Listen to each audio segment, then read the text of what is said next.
put the pressure on. I better ask a few questions, huh? Sorry.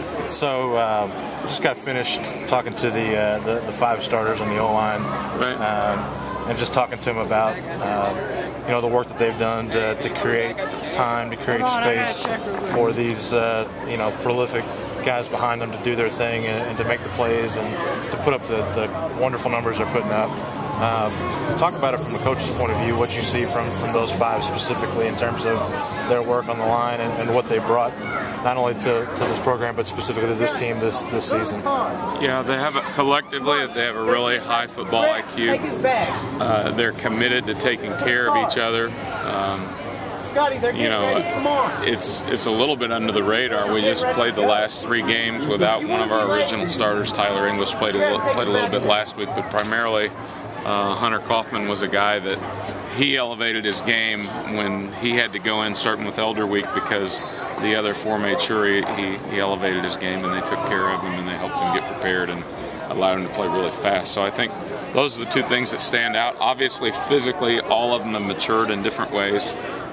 All of them have a lot of notches in their belt. I mean, John Hiley's first game was this game in 2009. Joey Warburg started the last half of the 2009 season.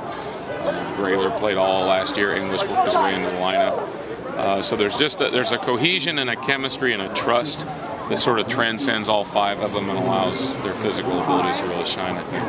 Which was evident in talking to him. You can tell the 5 of them, are a unit, and they're, on and off they work together.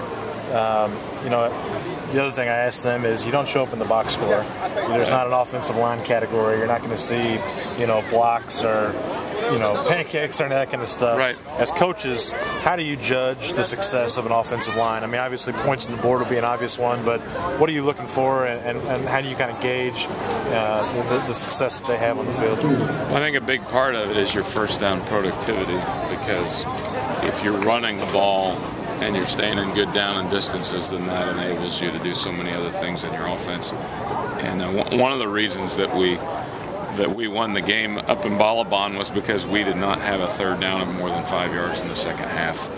And even though our first drive didn't score, it established control of the game from a physical perspective. And the thing that's special about our guys is there's a lot of bluster about what physical football really is.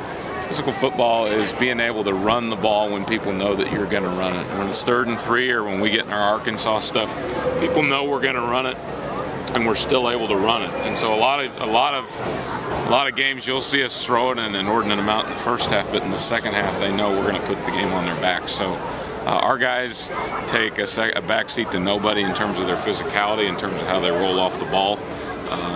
A few years ago we had an overtime game, a state championship, and we ran it from the 10-yard in, which is so. I think it's a mentality, but also statistically, if you see us in 2nd and 7, 2nd and 4, and you see us not in 3rd and 9, 3rd and 10, it means some really good things went on from an offensive front standpoint on the first 2 downs. Absolutely.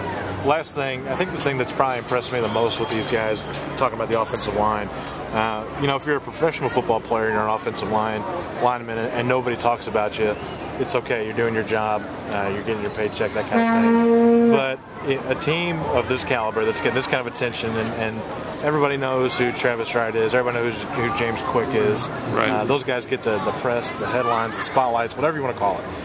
The fact that these guys continue to do their job and are high school kids and aren't getting that same type of recognition, talk about how special that is when you have a group of guys who are willing to do their job without worrying about all the hype and the write-ups and that kind of stuff that comes with it. Well, I think one of the things that's been really special outside of any score or any of the results of the last 2 years is these kids take delight in other guys' success just as much as their own.